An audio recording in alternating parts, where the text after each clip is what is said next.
제1북한 임지연 씨가 대남 공작원이었다는 증언이 나왔습니다. 오늘 뉴스앤 이슈는 이 증언을 했던 국가보위부 출신 탈북자 취재를 전담했던 취재기자, 그리고 임시 정황을 지켜본 탈북자분들과 함께 과연 진실은 어디에 있는지 그 실체를 짚어보도록 하겠습니다. 먼저 논란의 임시 동영상을 먼저 보시겠습니다. 그런데 저는 어디 할 생각, 죽어도 저국의 품에 돌아가서 어머니 아버지 얼굴을 한 번만이라도 보고 죽자, 이런 생각으로 저국의 품에 돌아왔습니다. 저는 매일매일 후회가 됩니다. 왜 저국에 죄만 짓고 그 죄를 씻으려고 저것만 노력도 안 했는지 정말 뼈저리게 후회가 됩니다. 그 더러운 곳에서 지은 죄를, 그 더러운 곳에서 조금이라도 씻으려고 노력을 했다면 얼마나 좋았을까, 이런 생각을 정말 매일매일 죄책감에 정말 쓰라리게 느낍니다. 제가 그러면서 저는 생각합니다. 비록 죄는 지었지만 조금이라도 저국에 돌아오며 투쟁을 했다면 정말 저국에 지은 죄를 1000만분의 1이라도 조금이라도 갚지 않았을까, 이런 생각이 듭니다. 이 소식은 진성호 전 자유한국당 의원, 강명도 경기대 정치전문대학원 북한학과 교수, 송지영 북한 전 아나운서, 그리고 이 기사를 취재한 박재영 매일경제 기자와 함께합니다. 안녕하십니까? 네, 안녕하세요. 과연 납치냐 아니면은 자발적인 북한 입국이었냐를 두고 아직까지 논란이 일고 있습니다. 오늘 내일자죠. 매일경제의 단독 기사를 썼던 박재영 기자와 함께 먼저 이 임지연 씨는 우리나라에 순수하게 들어온 것이 아니라 공작의 임무를 띠고 왔다라는 증언이 있다고 해서요. 어떻게 취재를 하시게 됐는지 먼저 여쭤보도록 하겠습니다. 어떤 분을 만난 건가요? 예, 저는 이번에 만난 분은 이호준 씨라고요. 네. 제가 원래는 다른 취재를 위해서 만난 분인데 원래 북한에서 보위부라고 북한 탈북자들을 관리하는 부서에 있던 분을 만나다 취재하다가 알게 된 사실을 기사로 작성했습니다. 그분은 어떻게 이 상황을 알게 됐다고 합니까? 어느 정도의 정보를 갖고 계시길래 그렇죠? 예, 이분은 2006년에 한국에 오셨는데요. 네네. 이후에 2010년부터 한 4년간 국정원과 같이 일을 하신 분이고 그 이후에도 또 중국에 있는 정보통과에게 꾸준히 정보를 받아오셨던 그런 분이라고 합니다. 네. 자, 그러면요. 임지연 씨가 지금 김정은 정권 초기부터 치밀하게 짜여진 기획에 따라 남한으로 건너왔다는 얘기였는데요. 이게 어떻게 가능합니까? 왜 임지연 씨고요? 임지연 씨를 왜 그러면 공작원이 맞다면 한국에 보냈다고 하나요? 예, 그분이 말씀하신 건 임지연 씨뿐만이 아니라 이미 좀 많은 분들이 여기 한국에 와서 그런 활동을 하고 있다고 말씀을 했습니다. 그래서 북한에 있는 사람분들에게는 네. 직접 와본 사람의 말이 절대적으로 믿을 수밖에 없는 상황이기 때문에 이런 공작의 일환으로 이런 분들을 보내고 있다라고 말씀을 하셨습니다. 아무래도 시청자 여러분들께는 지금의 전원은 한 분의 증언이라고 이야기를 해야 될 것 같습니다. 왜냐하면 예. 많은 분들이라고 하는 건 이 자리도 탈북자분들이 계시기 때문에요. 그거는 어쨌든 정보당국에서 거르는 장치가 있기 때문에 굉장히 큰 파문이 있을 수 있는 발언이기도 하고요. 일단은 그분의 증언부터 저희가 먼저 들어보도록 하겠습니다. 들어오는 루트를 보니까 상당히 매끄럽게 들어왔다. 그리고 임지연 씨가 모텔을 한번 가셨다고 들었습니다. 원룸이었죠. 임지연 씨 방을 정리했다고 하는데 논란의 출발은 이거였습니다. 세간살이를 그대로 두고 갔을 수밖에 없었다. 그렇기 때문에 월북이 아니고 납북이다라는 의견이었는데요. 직접 만나보셨다면서요. 고시원 관리인을 말이죠. 예, 오늘 그 고시원 관리인분을 만났는데 그분이 말씀하시기를 겨울에 입을 두꺼운 옷까지 그리고 머그컵 그리고 거울 같은 사소한 것을 빼고는 다 가져가셨다라고 실질적으로 그냥 다 짐을 싸서 떠났다 이런 식으로 말씀을 하셨습니다. 네, 그러면 저희가 지금 준비가 됐다면 직접 취재를 하셨다는 고시원을 한번 볼 수 있을까요? 인근의 세탁소, 편의점도 거의 이용하지 않았고 한 번 가면 1, 2주씩 방을 비웠다고 하는데요. 방을 정리했는데 거울과 머그컵, 두꺼운 겨울옷 정도만 남아있을 뿐이었다고 하면 중요한 것은 들고 갔다는 얘기인 거예요? 예, 그런 식으로 네. 말씀하셨습니다. 저희가 그러면요. 고시원에 계셨던 분들 그리고 관리를 하셨던 분들로부터 실제 현장이 어땠는지 좀 인터뷰를 들어보시겠습니다. 함께 보시죠. 그분 마지막으로 보신 게 언제예요? 4월달이죠? 근데 방 계약 뺀다고 그런 것도 없으시고 그냥 바로 그냥 갔어요. 그냥 가고 키도 다 놔두고 가고 다 지금 쓸모 있는 것 다 가져가고 터져본 거 나도 겨울은 두꺼운 옷이니까 못 가져갔나 봐. 고추가 많잖아요. 독가나 이런 거. 파카 이런 거. 스웨터, 두꺼운 스웨터. 가방 가져갔나. 비닐을 내는 그럼 약간 좀 본인이 좀 떠날 걸 알고 약간 챙겨가지고 간 걸까요? 나는 그렇게 가요. 냉장고 다 빼놓고 가고 괜히 오는 사람은 켜놓고 가기도 하는 거잖아. 이제 볼 사람은 안 빼놓고 가죠. 근데 약간 좀 필요한 짐 같은 건 다 없었다는 말씀이시죠? 그 방에서 뭐 같이 나갈 만한 건 없었다는 거죠. 우리가 일반적으로 그냥 말하는 기존품이라든가 복합품이라든가 이런. 아, 이분은 평소에도 중국 자주 왔다 갔다 하셨나 봐요. 세 번 만나요?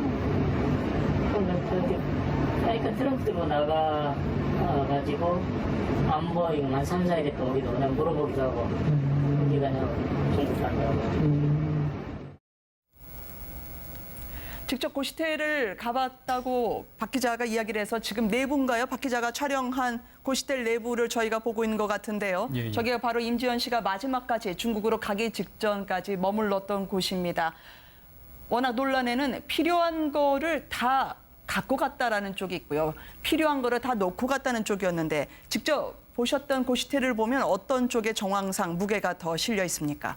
일단 저를 비롯해서 저기 갔던 기자들이 그분이 마지막까지 살던 모습을 이미 다른 분이 들어와 있기 때문에 볼 수는 없는 상황이었습니다. 그래서 네. 말을 들을 수 있는 게 고시원을 관리하시는 분의 말을 들을 수밖에 없었는데 그분의 말씀하시기로는 미리 계획적으로 뭐 짐을 싸서 가져가셨다라고 말씀을 하셨습니다. 네, 여기서 한 번 더 체크를 해야 될 것 같아요. 일단 강 교수님, 네. 탈북자 많은 분들이 걱정하고 염려했던 것을 잘 알고 있습니다. 아직까지 진실은 밝혀진 게 아니고 저희가 논란을 짚자는 취지이기 때문에요. 네. 일단 들으셨던 부분을 보면 지금 화면도 보셨습니다만 어떻게까지 이야기를 하실 수 있을까요? 일단 저 고시원 관련해서 말이죠. 제가 저 기사를 보고 네. 저 임지연 씨하고 같이 방송 활동을 하면서 생활했던 사람을 한 사람 제가 직접 만나고 왔거든요. 아, 그러셔요? 네, 만나보고 왔는데 뭐 대남 공작원 뭐 이렇게 거창하게 말할 필요는 없을 것 같습니다. 네. 대남 공작원이라는 건 이게 훈련을 받은 사람을 대남 공작원이라고 하지. 네. 그냥 북한에서 너 한국에 가서 이런 일을 하다 오라 하는 사람은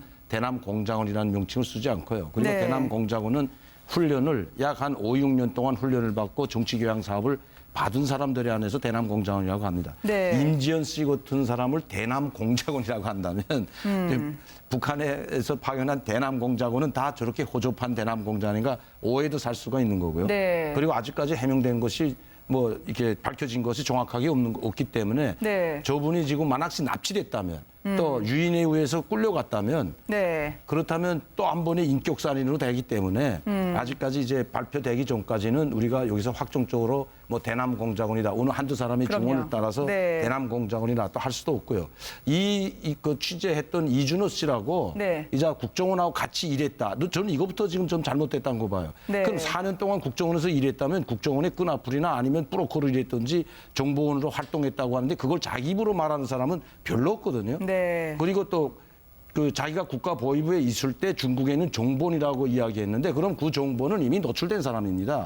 노출된 사람하고 또다시 정보를 주고받는다는 그 자체가 이미 네. 이 사람은 한국에 나와 있잖아요. 그러면 그 사람이 이 활용하던 정보는 이미 싹 다 잠적을 갖췄을 거라고 보여지는데 네. 아직도 중국에서 정보원으로 활동하고 있다고 공개적으로 말하는 사람이라면 정보를 믿을 수 있겠는가 하는 것이 하나 또 의문이고요. 네. 그 두 번째는 지금 탈북자 내에 이제 뭐 2008년 이후에 김정은 정권 들어와서 간첩으로 들어와 임무받은 사람들이 여러 사람 된다고 하는데 이게 잘못하다가는 우리 국가정보원이나 이 경찰이나 보안 이제 그 공안당이 있지 않습니까? 공안 관계 기관이 네. 직무유기로 표현될 수가 있습니다. 그러면 왜 그 사람을 그걸 자기가 알고 있다면 네. 국가보위부에서 알았던 정보를 다 이야기하지 않은 것으로 되기 때문에 네. 이러한 은행들은 좀 신중할 필요가 있다. 저는 그렇게 봅니다. 네. 이 논란 속에 임지연 씨 사안을 짚어보고 있습니다. 무엇보다 저희가 임지연 씨가 우리 민족끼리 나왔던 동영상을 보면요. 상당히 울먹이면서 양쪽의 얼굴이 붉어졌기 때문에 혹시 고문의 흔적이 아니었겠느냐. 뺨을 맞아서 그리고 짙은 화장을 통해서 달라진 눈빛과 부은 얼굴을 확인할 수 있게 된 거 아니겠냐라는 말들이 있었습니다. 그러나 정작 오늘 기사를 취재했던 박 기자의 보위부 출신 탈북자에 따르면 김정은 정권 하에서는 조금 힘들어도 한국 갔다 들어오면 북한 주민들이 훨씬 그 메시지를 영향력 있게 받아들일 것이다. 특히 임지연 씨가 남한으로 건너온 시점 2014년이 김정은이 미국 농구 선수 로드먼을 평양에 초청하고 선전 공작을 활발하게 했던 시기와 일치했다고 하는데요. 일단 동영상 그리고 임지연 씨의 탈북 루트 이렇게 되면 군 출신이었다고 방송에서 이야기를 했는데요. 많은 분들이 어디서부터 어떻게까지 이 사안을 접하게 될지 혼란스러워하실 것 같아요. 그렇죠. 그러니까 일단 임지연 씨가 처음에 이 사건이 발표된 뒤에 조금씩 변합니다. 상황이 뭐냐면 저 표정에 대해서 이제 그 네티즌 수사대가 이제 발동을 잡니다. 그리고 네. 저 표정을 보고 저것은 이 뺨을 맞는 고문을 당해서 그 상처를 가리기 위해서 직접 화장을 한 게 아닌가 하는 이런 이야기가 네. 나오고요. 또 하나는 아까 그 월북되었느냐 납치되었느냐는 논란도 있고 지금 아까 우리 이야기한 것처럼 공작원이냐는 문제도 있는데 제가 볼 때는 이런 건 있습니다. 심지어는 현역 의원조차도 임지연 씨가 외제차를 타고 다녔는데 그걸 두고 갔다. 자, 상당히 많은 재산을 갖다가 강남에 있는 고급 오피스텔에 놓고 갔다고 했는데 지금 기자님이 확인한 것에 따르면 일단 이 고시원은 월세인데 보증금이 없다고 합니다. 그러니까 일단 보증금을 놓고 가는 것 같지는 않고 또 외제차도 없었다는 이야기들이 나오지 않습니까? 그렇다면 상황은 많이 바뀌는데 문제는 저도 이제 2008년에 탈북자 출신 정말 간첩 사건이 있었습니다. 기억할지 모르지만 원정화 씨 사건입니다. 이때는 정말 오랫동안 훈련받은 공작원이었는데 지금 저 임지연 씨의 표정 그리고 아까 북한 TV에 나왔을 때 울먹이는 듯한 그 연기인지는 모르겠습니다만 그 표정이 과연 공작원일까? 네. 물론 저는 이 가능성은 열어놓고 있습니다. 임지연 씨가 자진해서 북한으로 갔을 수도 있습니다. 왜? 가족을 생각해서라든지. 그런데 과연 오랫동안 이 숙련된 공작원인가에 대해서는 아직까지는 확인된 바 네. 없는 것 같고요. 어쨌든 이 논란은 경찰 수사를 통해서 뭐 이 예금 계좌 추적이라든지 또는 뭐 여러 가지를 갖다가 통화 추적이라든지 하게 되면 나올 텐데 상당히 많은 가능성을 지금은 열어놓고 수사를 해야 될 것 같다는 생각은 듭니다. 네. 심지어 저 얼굴에 심하게 멍자국이 있었다. 이게 과거에 장성택을 체포했을 당시 그리고 초영 직전에 장성택 얼굴을 떠올리면서 심하게 얼굴을 때리고 이게 혹시나 고문이 맞다면 수모를 느끼게 하는 그런 수법인가요? 장성택 얼굴에서도 그때 제작진이 저 멍을 찾을 수가 있었거든요. 네, 이제 임지연 씨의 인터뷰를 찬찬히 보면 네. 임지연 씨가 이제 TV에 출연해서 말을 할 때는 굉장히 빨리 말하고 죄수처를 많이 쓰고 좀 엉뚱한 그런 발랄한 성격이거든요. 네. 근데 저 말투를 찬찬히 들어보면 안녕하세요. 뭐 거기서 뭐 림지연입니다. 다 북한식으로 바꿨어요. 아, 네. 그리고 인터뷰란 말을 여제 한국에서는 엄청 많이 썼는데 북한에 가서는 제가 시험을 보러 갔었습니다. 그리고 뭐 방송에 뭐 테스트하러 갔다 이렇게 말을 안 합니다. 뭐 방송에 시험을 보러 갔다. 그럼 시험을 어떻게 봤냐? 뭐 시험을 이렇게 봤다. 이런 식으로 얘기를 하면서 그러니까 저 원고를 써서 자기가 잘못한 걸 다 써서 거기서 이제 북한에서 선전할 수 있는 것만 뽑아서 너 이거 원고를 한 50번 읽어라. 거기서 이제 임지연 씨가 한국에서 3년 넘게 살다 보니까 습관이 있습니다. 대한민국 서울말을 이제 흉내내던 습관이 있어서 그게 한두 번이 고쳐지지가 않거든요. 그러면 네. 야, 말 똑바로 해라. 너 이러면서 귓뺨을 때리는데 북한에서는 귓뺨 때린 건 정신 차리라는 의미로 쓰지 그걸 고문이라고 하지 않습니다. 네. 이제 뭐 조그만 조사 잘못 이제 보위부나 안전부가 조사받을 때 귓뺨 마는 건 보통이거든요. 네. 그래서 그건 고문에 들어가지도 않습니다. 그래서 아마 그 말을 할 때 서울말을 많이 써서 뺨을 맞았는지 좀 그렇게 또 추리되고요. 그리고 저분이 이제 얘기를 하면서 네. 엄청 차분하게 얘기합니다. 네. 저거는 연습하지 않고서는 저게 보통 되는 게 아니거든요. 그리고 제스처를 하나도 안 씁니다. 네. 그리고 진심으로 느끼는 듯한 표정을 또 마지막에 억지로 지금 만드는데 저는 저거는 분명히 제 발로 간 게 아니다. 네. 임지연 씨는 분명히 통장에 아직 돈이 남아 있다고 하지 않습니까? 네. 그러니까 임지연 씨는 분명히 부모님을 모시러 갔든지 어떻게 해서 유인 납치됐다. 저는 이렇게 보고 탈북민들도 다 그렇게 봅니다. 네. 주변에서 같이 방송하던 분들도. 알겠습니다.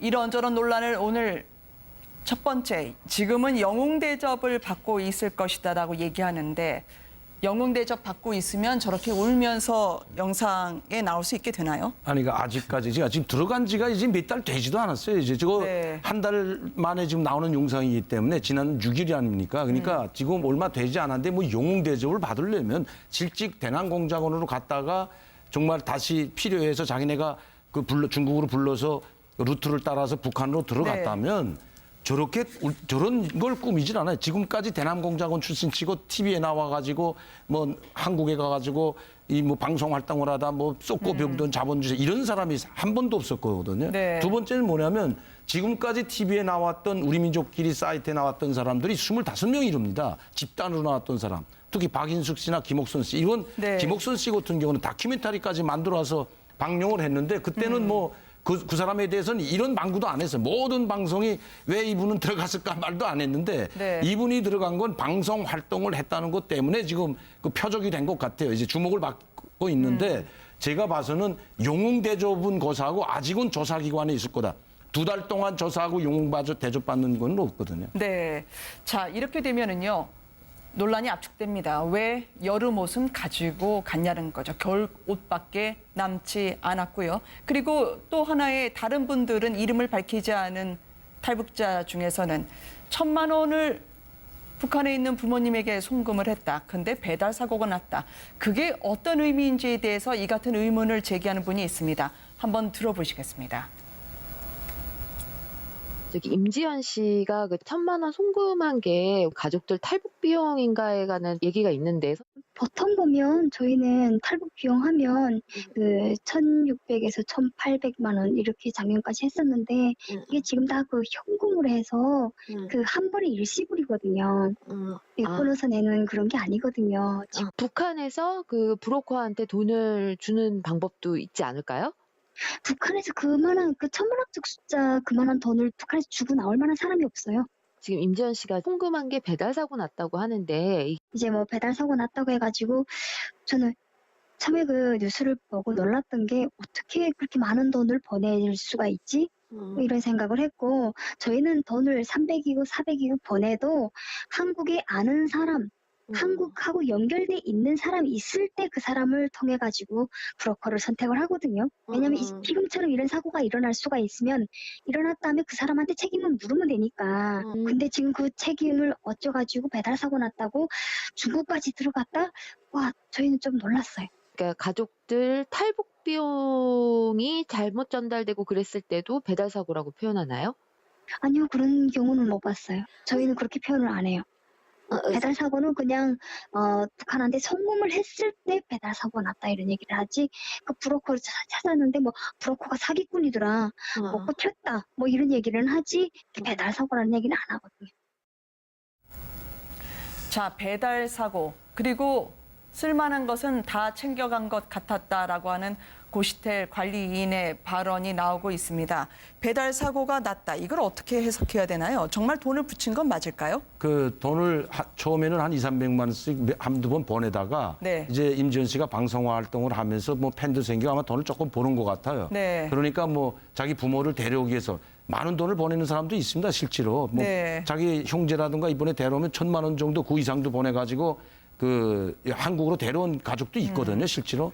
그리고 또 한 번에 보낼 때는 자기 그 수준에 맞게, 그러니까 자기 용량에 맞게 보내는데 네. 이분이 보낼 때 그 옆에 같이 방송했던 사람은 뭐라고 하냐면 부모님이 자기 때문에 고생하고 자기 때문에 고통받을 거 생각해가지고 네. 그 이제 장사 미천을 좀 마련해 주겠다고 이야기를 했답니다. 그리고 1,000만 원을 보냈다고 하면서 배달 사고가 났다고 했을 때 상당히 속상해했답니다. 네. 그리고 중국에 한번 다녀와야 되겠다 이런 말을 하고 그 다음에 없어졌다는 거죠. 그러면 네. 이 배달 사고 때문에 아마 돈을 붙인 것이 전달이 제때 안 돼서 그걸 확인차 아마 중국에 누가 들어오라 해서 들어오지 않았냐. 그러니까 우리 그 경찰 공안 당국에서는 이 남편이 있었다 이런 이야기를 하지 네. 않습니까? 그러니까 남편을 통해서 뭐 브로커 또 남편을 통해서 제3자의 브로커하고 통해 가지고 북한에 막 돈을 보냈는지는 모르겠지만 중국에 남편이 있었다는 걸 봐서는 네. 얼마든지 중국에도 갈 수도 있다고 저는 보여지거든요. 그렇게 갔다가 북한 쪽의 사람들한테 유인되지 않았냐. 뭐 정확히 알 수는 없습니다만은 네. 거기에서 뭐인가 일이 벌어지지 않았냐도 추측해 볼 수 있다는 겁니다. 탈북자분들이 죽음의 국경선을 넘어선 내려오는 거 아니겠습니까? 그런데 임지연 씨의 경우에는 중국에 남편이 있었다는 얘기도 있고 인터넷 사업을 했다는 얘기도 있고요. 이렇게 탈북자가 자유롭게 중국을 오가면서 자신의 신변의 걱정도 있을 텐데 그게 가능한 건가요? 왜냐하면 들어왔던 루트도 중국 당둥을 거쳐서 입국해서 납치라면 불가능한 경로라고 얘기를 해서 말이죠. 근데 일단 이게 이준호 씨가 북한 보위부 출신의 탈북자 주장인데 네. 이 루트는 본인이 자진해서 가기 않으면 억지로는 데려갈 수 없는 루트라고 했는데 네. 이게 만약 사실이라면 저는 그래서 지금 이제 추정해 보는 겁니다. 첫째, 중국의 사실혼 관계에 있었던 남자친구가 지금도 있고 아마 이분이 북한에 있는 가족한테 돈을 붙여주는 실무적인 일을 하는 걸로 보이는데 네. 그렇다면 그분이 북한의 어떤 공작에서 함께 덫을 파놓고 임지연 씨를 불렀다가 납북시킬 가능성이 좀 있습니다. 제가 볼 때는. 네. 그런데 그렇다 하더라도 저는 지금 김정은 체제에서 임지연 씨는 상당히 미디어 측면에서 굉장히 이제 이 활용도가 높은 상품입니다. 제가 볼 때는. 네. 왜 그러냐면 다른 지금 탈북자들은 탈북자들의 방송에 나오는데 임지연 씨는 남남북녀 예능 방송에 나온 겁니다. 그러니까 네. 이분은 그 일반 탈북자 프로그램에 나온 사람들과 달리 예능 프로에 나와서 북한의 여성미를 뽐내면서 굉장히 인기가 그 연예인 같은 인기를 지금 얻고 있는 겁니다. 그렇다면 지난해 4월 달에 그 북한 해외에 있는 북한 식당 종업원 집단 우리 탈북 사건, 네. 탈출 사건을 해가지고 굉장히 김정은이가 기분 나빠했다는 거 아닙니까? 여기는 고위층 가족들도 많은데 그렇다면 그 이미지를 북한에서 이제 바꾸기 위해서 자 남한에서 예능 프로에서 이렇게 잘 나가는 임지연이가 스스로 재발로 들어왔다. 네. 그리고 이제 임지연 씨가 만약에 저렇게 TV에 나오고 뭐 강연을 하고 다니면요. 제가 볼 때는 북한 선전선동하는 데는 상당히 좋은 이제 상품이기 때문에 그래서 아마 굉장히 계획적으로 데려가실 수가 있다. 그런 가능성이 들고요. 또 하나는 그 북한에 있는 남자친구의 존재인데요. 네. 지금 지금 그 네티즌들이 요새 사진과 글을 올리는 걸 보면 굉장히 구체적입니다. 특히 이제 음란방송이라고 우리가 말하는 중국에서의 그 성인 방송에 출연했던 사진들이 지금 굉장히 많이 떠 있는데 제가 봐도 굉장히 닮았습니다. 물론 경찰은 아닌 것 같다고 지금 공식적으로는 이야기하고 있는데 이걸 갖다 만약에 수사를 하게 되면 과연 그러면 임지연 씨는 중국에서 어떤 일을 했는가? 한국에 남한에 와서 무슨 일을 했는가? 제가 볼 때는 경찰 수사 조금만 하면 웬만큼 드러날 겁니다. 그러면 그 어떤 물증을 가지고 이제 이야기를 해야지 지금은 모든 것이 가능성인데 저는 어쨌든 그 임지연 씨가 자진해서 갔든지 또는 납치돼서 가능한 어쨌든 김정은 정권은 네. 임지연을 북한에 불러다가 TV나 다른 강연을 통해서 이용해 먹겠다는 생각을 확실하게 한 거로 보입니다. 그러면 영웅이든 아니면 배신자이든 겉으로 드러난 모습을 보면 임지연은 지금 어떻게 돼 있을까요? 지금 제가 봐서는 지금 TV 화면을 보고 지금 저 모습을 보았을 때 네. 아직도 조사 기간이다. 이제 몇 달 안 되잖아요. 그래요? 두세 달밖에 안 됐기 때문에 아직도 네. 조사 기간이고 영웅 대접은 둘째치고 아직은 관리 상태에 있을 거다. 네. 그리고 아까도 말씀드렸지만 이게 빨리 우리 관계기관, 우리 네. 뭐 공안 담당 기관에서 빨리 이걸 수사를 해가지고 여기에 대한 결과를 발표하지 않으면 천상만상으로 뭐 간첩 이제는 대남공작원 이제는 납북 뭐 자진 별 소리 다 돌아가서 네. 오히려 이 우리 탈북민이 지금 3만 명이지 않습니까? 네. 여기에도 상당한 혼란을 가중시킬 수 있기 때문에 특히 이준호 씨가 이야기한 대남공작원 설 또 여기도 여러 명이 있다는 설을 계속 유포시키게 되면 이거야말로 북한이 바라는 거다. 저는 그렇게 보기 때문에 네. 빨리 수사를 해가지고 자기 발로 중국에 갔는데 뭐 여기서 간첩 활동이다 하면 간첩 활동이 목적이 있어야 됩니다. 여기서 무슨 활동을 했는지 네. 이게 지금 전 정권, 박근혜 정권 때에서 이루어졌던 일이기 때문에 여기서 이거 빨리 해명을 하지 않으면 이게 막 일파만파로 번질 수 있기 때문에 빨리 발표해서 수사를 종결짓는 게 그리고 네. 수사 발표를 하는 것이 저는 마땅하다. 저는 그렇게 봅니다. 영웅이든 아니면 배신자든 간첩이든 아니면은 납북이 됐든 북한 당국에서는 상당한 호기심을 갖고 임지연 씨를 조사하고 있다면 남한 사회에 대해서 여러 정보를 캐내려 할 것 같아요. 네, 그렇죠. 임지연 씨는 아직 이제 보위부에서 조사 상태에 있는 게 맞다고 저도 생각하고요.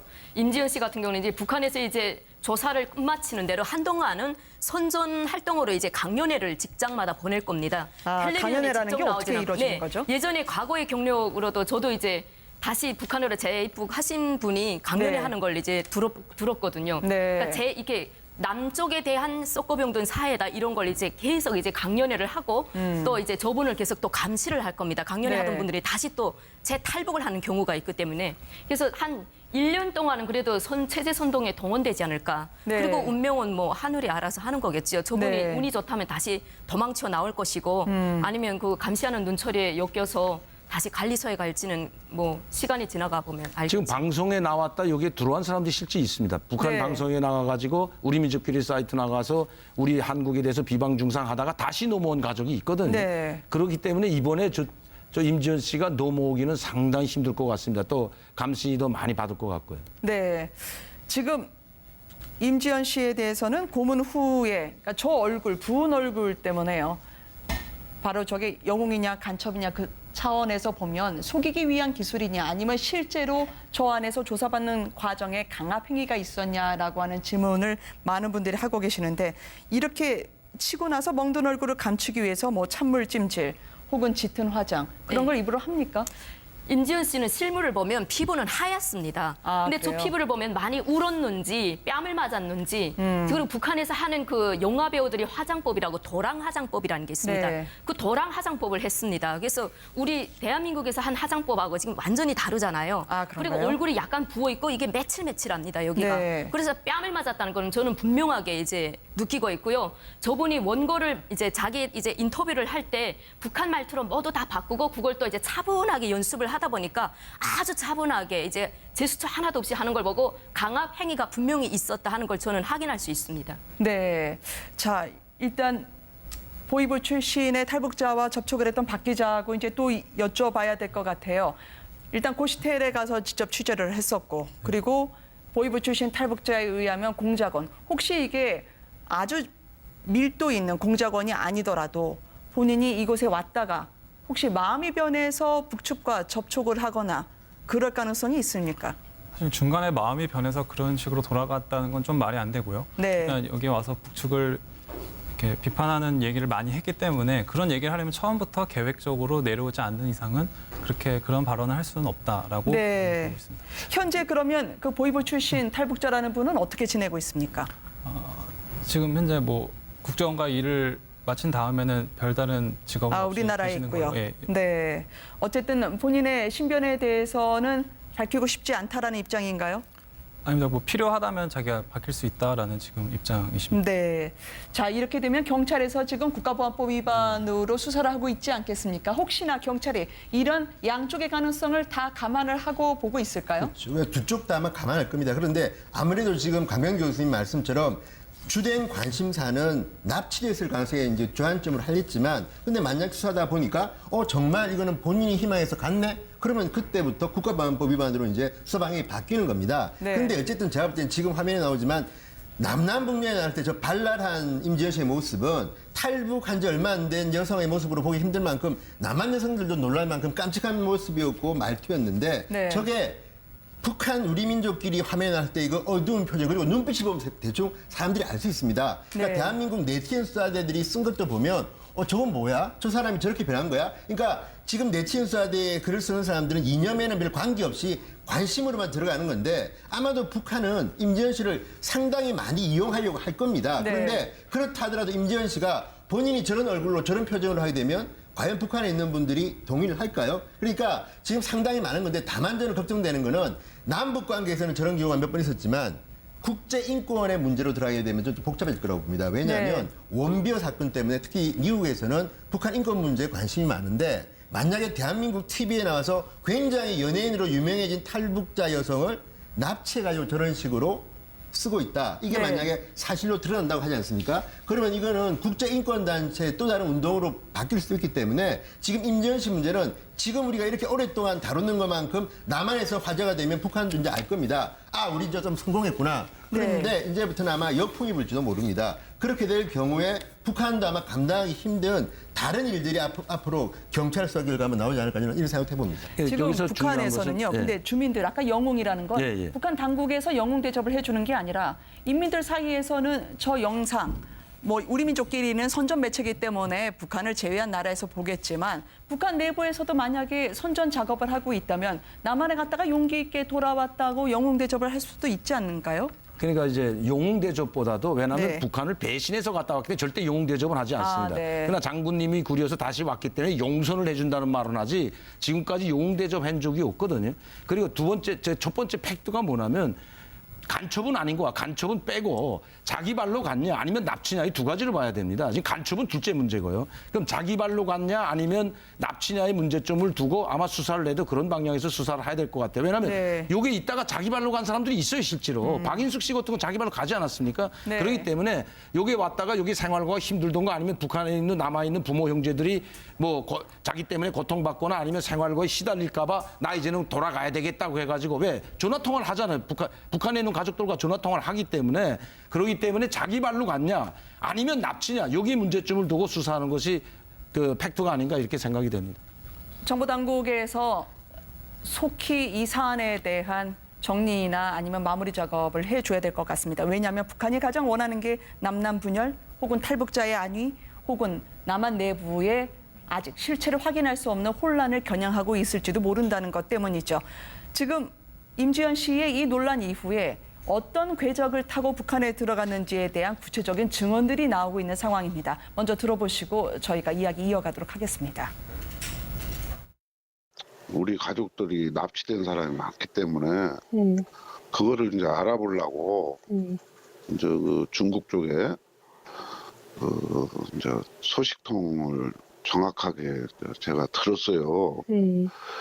그 임지연 씨가 그 청진 사는 청진의 출신인 탈북자 여성하고 신의주 삭주 쪽으로 그 북으로 들어가려고 했는데 그게 여의치가 않아서 해산 쭉 올라가서 해산 쪽에 그 가락구역이라고 있답니다. 가락구역.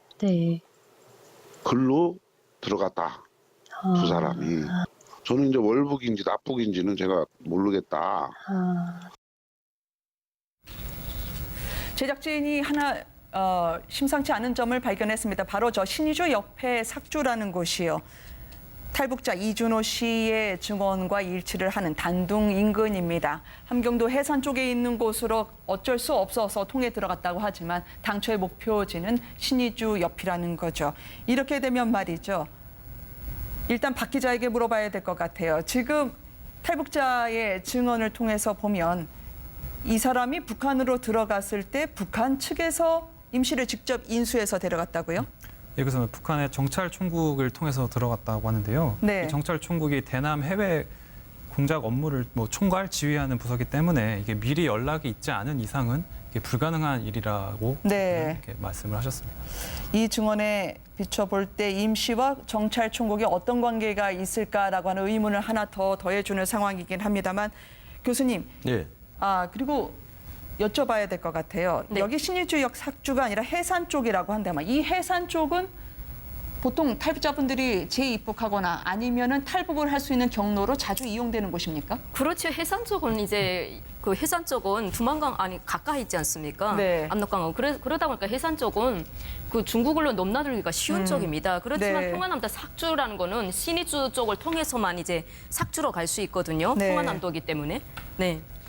자, 그러면 이곳의 지리적인 위치로 봤을 때는 혹시나 만에 하나라도 북한의 지령을 받았거나 혹은 북한 측에서 일단 탈북 과정에 대해서 느슨하게 풀어줬을 개연성은 없을까요? 혹시나 있단 말입니다. 왜냐하면 지금 그 재입국을 했다 탈북한 사람들이 여러 때이기 때문에 네. 더 이상 뭐 이렇게 탈북하도록끔 재탈북하도록끔 그렇게 호술한 감시는 있을 수가 없고요. 또 공작원이라면 그러니까 그러지도 않을 거고요. 이 사람을 만약에 남한에 일부러 내려보냈다면 예, 그러면 저 올 일이 없는 외모와 거고. 그리고 방송 비즈니스에서의 활동을 통해서 다시 북한에 들어가서 주민들에게 영향력 그리고 메시지의 파괴력을 배가하기 위해서 보냈을 가능성은 혹시 0%인지 아니면은 배제할 수 없는지. 저는 임지연 씨 같은 경우는 뭐 공작원이든 아니면 네. 뭐 기획 입국이든 했을 가능성은 상당히 좀 낮다고 보고요. 네. 그리고 납치를 하든 아니면 그 북한에서 데리고 가든 정찰청국이 개입하는 건 맞습니다. 정찰청국이 다 해외 공작 부서가 정찰청국이기 때문에 그렇죠. 정찰청국이 개입해서 단동에 그 아지트가 많지 않습니까? 그렇죠. 그걸 통해서 루트를 통해 가지고 납치할 수 있는 가능성도 있는 겁니다. 왜냐하면 그 지금 밤에 보면 많은 이제 그 방송사들에서 그 방송하듯이 네. 밤만 되면 그게 왜 영상이 잡혔냐면 밤만 되면 중국하고 북한과 단둥과 신의주 간에 자그마한 배들이 수십 척이 왔다 갔다 하는 걸 목격할 수가 있었습니다. 밀수 배들이거든요.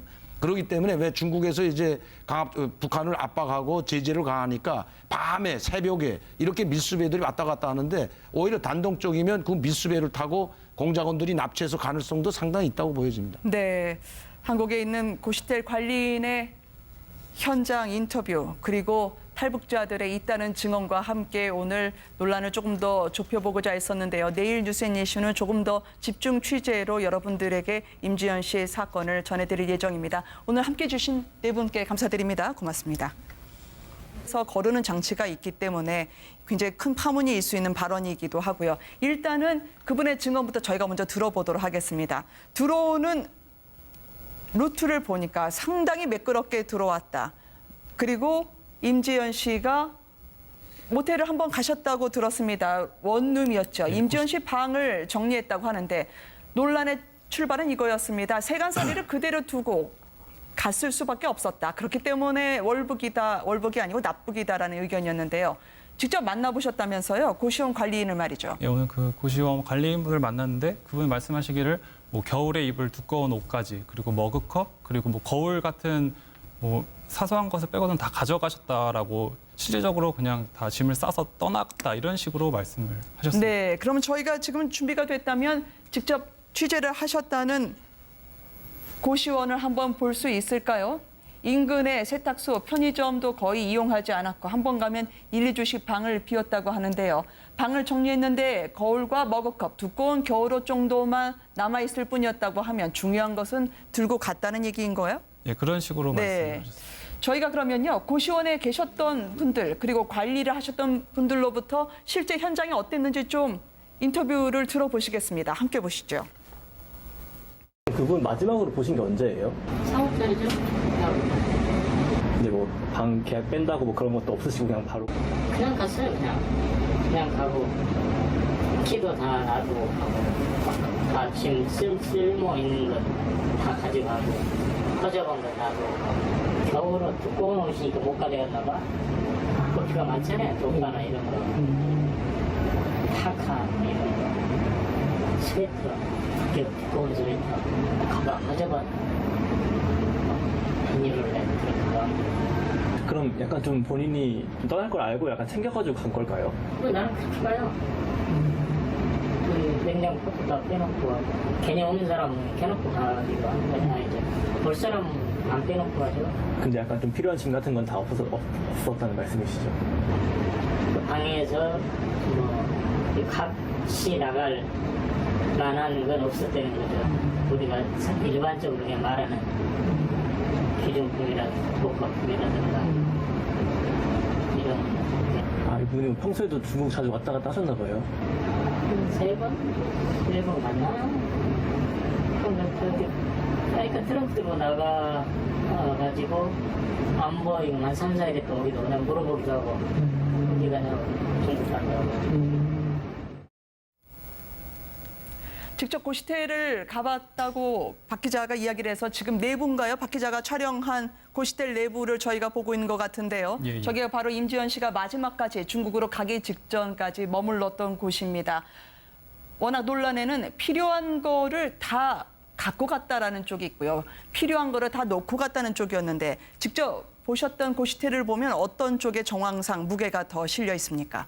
일단 저를 비롯해서 저기 갔던 기자들이 그분이 마지막까지 살던 모습을 이미 다른 분이 들어와 있기 때문에 볼 수는 없는 상황이었습니다. 그래서 네. 말을 들을 수 있는 게 고시원을 관리하시는 분의 말을 들을 수밖에 없었는데 그분의 말씀하시기로는 미리 계획적으로 뭐 짐을 싸서 가져가셨다라고 말씀을 하셨습니다. 네, 여기서 한 번 더 체크를 해야 될 것 같아요. 일단 강 교수님, 네. 탈북자 많은 분들이 걱정하고 염려했던 것을 잘 알고 있습니다. 아직까지 진실은 밝혀진 게 아니고 저희가 논란을 짚자는 취지이기 때문에요. 네. 일단 들으셨던 부분을 보면 지금 화면도 보셨습니다만 어떻게까지 이야기를 하실 수 있을까요? 일단 저 고시원 관련해서 말이죠. 제가 저 기사를 보고 네. 저 임지연 씨하고 같이 방송 활동을 하면서 생활했던 한 사람 제가 직접 만나고 왔거든요. 아, 그러셔요? 네, 만나보고 왔는데 뭐 대남 공작원 뭐 이렇게 거창하게 말할 필요는 없을 것 같습니다. 네. 대남 공작원이라는 건 이게 훈련을 받은 사람을 대남 공작원이라고 하지. 네. 그냥 북한에서 너 한국에 가서 이런 일을 하다 오라 하는 사람은 대남 공작원이라는 명칭을 쓰지 않고요. 그리고 네. 대남 공작원은 훈련을 약 한 5, 6년 동안 훈련을 받고 정치교양 사업을 받은 사람들에 한해서 대남 공작원이라고 합니다. 네. 임지연 씨 같은 사람을 대남 공작원이라고 한다면 북한에서 파견한 대남 공작원은 다 저렇게 호접한 대남 공작원인가 오해도 살 수가 있는 거고요. 네. 그리고 아직까지 해명된 것이 뭐 이렇게 밝혀진 것이 정확하게 없기 때문에 네. 저분이 지금 만약시 납치됐다면 또 유인에 의해서 끌려갔다면 네. 그렇다면 또 한 번의 인격살인으로 되기 때문에 아직까지 이제 발표되기 전까지는 우리가 여기서 확정적으로 뭐 대남공작원이다. 어느 한두 사람의 그럼요. 증언을 따라서 네. 대남공작원이다 또 할 수도 없고요. 그 취재했던 이준호 씨라고 네. 이제 국정원하고 같이 일했다. 저는 이것부터 지금 좀 잘못됐다는 거 봐요. 네. 그럼 4년 동안 국정원에서 일했다면 국정원의 끈앞풀이나 아니면 브로커로 일했든지 정보원으로 활동했다고 하는데 그걸 자기 입으로 말하는 사람은 별로 없거든요. 네. 그리고 또 그 자기가 국가보위부에 있을 때 중국에는 정보원이라고 이야기했는데 그럼 그 정보는 이미 노출된 사람입니다. 노출된 사람하고 또다시 정보를 주고받는다는 그 자체가 이미 네. 이 사람은 한국에 나와 있잖아요. 그러면 그 사람이 이 활용하던 정보는 이미 싹 다 잠적을 갖췄을 거라고 보여지는데 네. 아직도 중국에서 정보원으로 활동하고 있다고 공개적으로 말하는 사람이라면 정보를 믿을 수 있겠는가 하는 것이 하나 또 의문이고요. 네. 그 두 번째는 지금 탈북자 내에 이제 뭐 2008년 이후에 김정은 정권 들어와서 간첩으로 들어와 임무받은 사람들이 여러 사람 된다고 하는데 이게 잘못하다가는 우리 국가정보원이나 이 경찰이나 보안 이제 그 공안당 있지 않습니까? 공안 관계 기관이 네. 직무유기로 표현될 수가 있습니다. 그러면 왜 그 사람을 그걸 자기가 알고 있다면 네. 국가보위부에서 알았던 정보를 다 이야기하지 않은 것으로 되기 때문에 네. 이러한 은행들은 좀 신중할 필요가 있다. 저는 그렇게 봅니다. 네. 이 논란 속에 임지연 씨 사안을 짚어보고 있습니다. 무엇보다 저희가 임지연 씨가 우리 민족끼리 나왔던 동영상을 보면요. 상당히 울먹이면서 양쪽의 얼굴이 붉어졌기 때문에 혹시 고문의 흔적이 아니었겠느냐.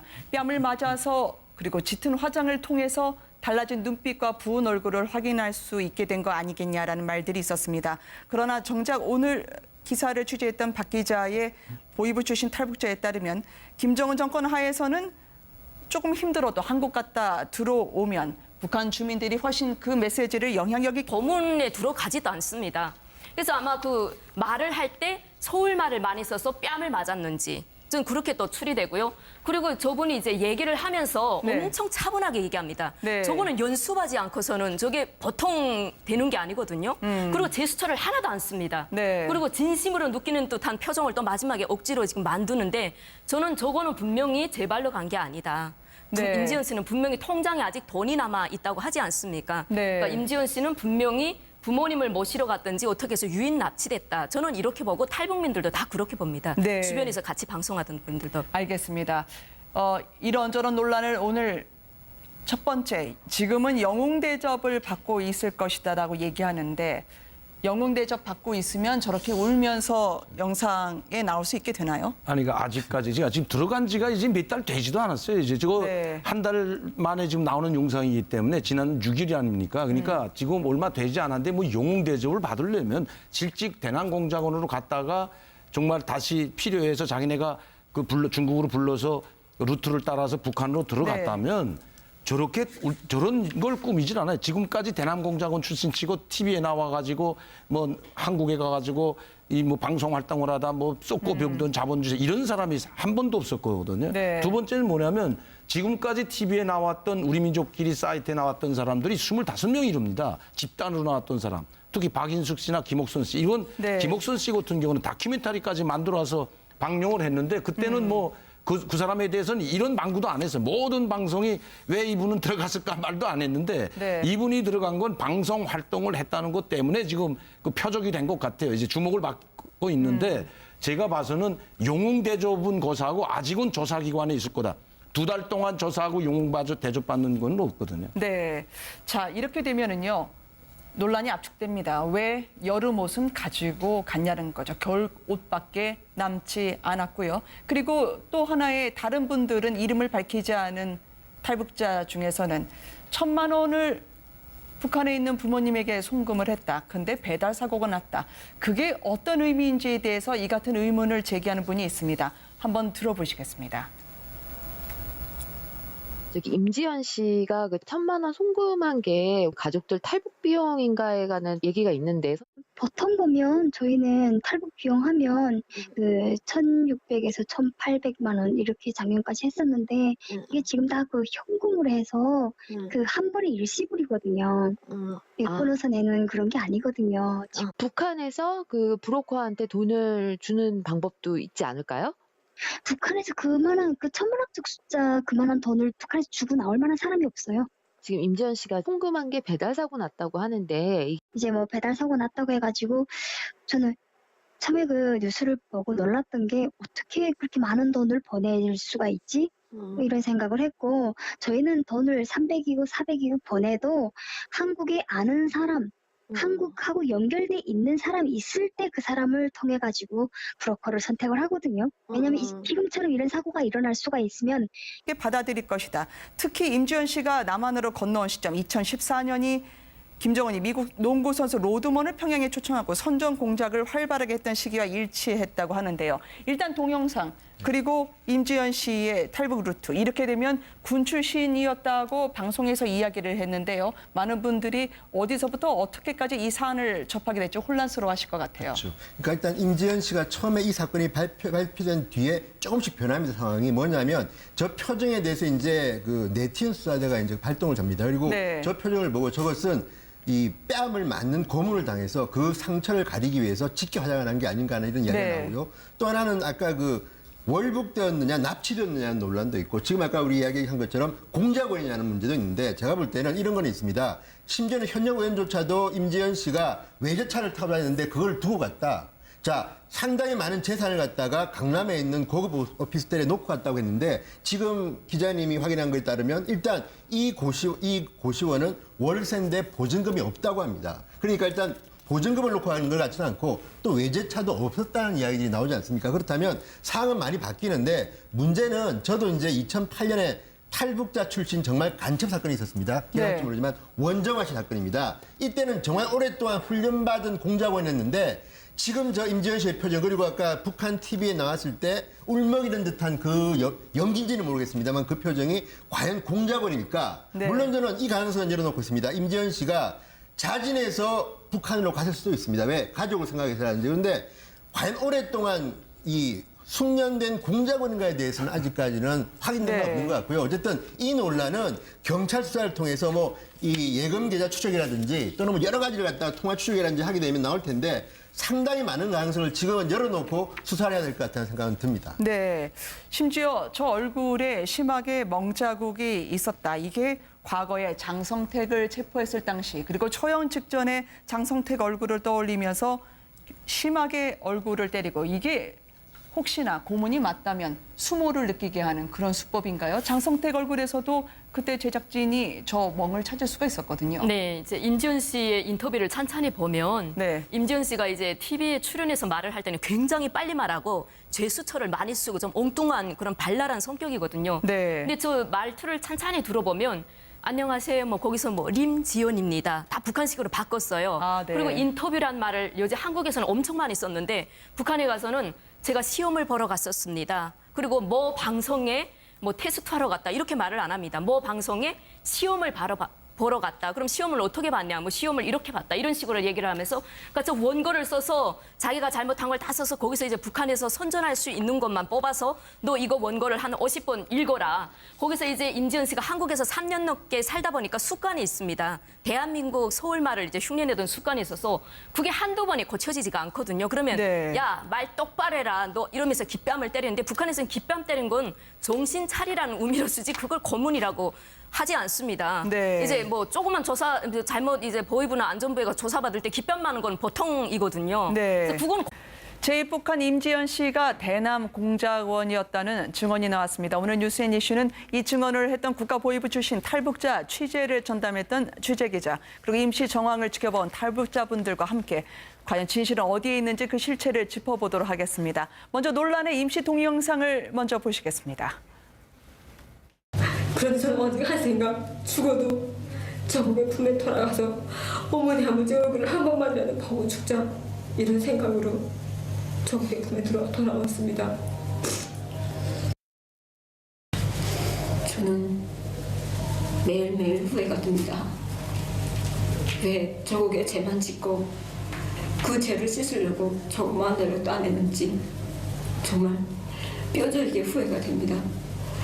그 더러운 곳에서 지은 죄를 그 더러운 곳에서 조금이라도 씻으려고 노력을 했다면 얼마나 좋았을까 이런 생각으로 정말 매일매일 죄책감을 정말 쓰라리게 느낍니다. 제가 그러면서 저는 생각합니다. 비록 죄는 지었지만 조금이라도 저국에 돌아오며 투쟁을 한다면 정말 저국에 지은 죄를 1000만분의 1이라도 조금이라도 갚지 않았을까 이런 생각이 듭니다. 이 소식은 진성호 전 자유한국당 의원, 강명도 경기대 정치전문대학원 북한학과 교수, 송지영 북한 전 아나운서, 그리고 이 기사를 취재한 박재영 매일경제 기자와 함께합니다. 안녕하십니까? 네, 안녕하세요. 안녕하세요. 과연 납치냐 아니면은 자발적인 북한 입국이었냐를 두고 아직까지 논란이 일고 있습니다. 오늘 내일자죠. 매일경제의 단독 기사를 썼던 박재영 기자와 함께 먼저 이 임지현 씨는 우리나라에 순수하게 들어온 것이 아니라 공작의 임무를 띠고 왔다라는 증언이 있다고 해서요. 어떻게 취재를 하시게 됐는지 먼저 여쭤보도록 하겠습니다. 어떤 분을 만난 건가요? 예, 저는 이번에 만난 분은 이호준 씨라고요. 네. 제가 원래는 다른 취재를 위해서 만난 분인데 원래 북한에서 보위부라고 북한 뭐 탈북자들을 관리하는 부서에 있던 분을 만나다 취재하다가 알게 된 사실을 기사로 작성했습니다. 그분은 어떻게 이 상황을 알게 됐다고 합니까? 어느 정도의 정보를 갖고 계시길래 그렇죠? 예, 이분은 2006년에 한국에 오셨는데요. 네네. 이후에 2010년부터 한 4년간 뭐 국정원과 같이 일을 하신 분이고 그 이후에도 또 중국에 있는 정보통과에게 꾸준히 정보를 받아오셨던 그런 분이라고 합니다. 네. 자, 그러면요. 임지현 씨가 지금 김정은 정권 초기부터 치밀하게 짜여진 기획에 따라 남한으로 건너왔다는 얘기였는데요. 이게 어떻게 가능합니까? 왜 임지현 씨고요? 임지현 씨를 왜 그러면 공작원이 맞다면 한국에 보냈다고 하나요? 예, 그분이 말씀하신 건 임지현 씨뿐만이 아니라 이미 좀 많은 분들이 여기 한국에 와서 그런 활동을 하고 있다고 말씀을 했습니다. 그래서 뭐 북한에 있는 사람분들에게는 네. 직접 와본 사람의 말이 절대적으로 믿을 수밖에 없는 상황이기 때문에 이런 뭐 공작의 일환으로 이런 분들을 보내고 있다라고 말씀을 하셨습니다. 아무래도 시청자 여러분들께는 지금의 전원은 한 분의 증언이라고 이야기를 해야 될 것 같습니다. 왜냐하면 예, 예. 많은 분들이라고 하는 건 이 자리에도 탈북자분들이 계시기 때문에요. 그거는 어쨌든 정보당국에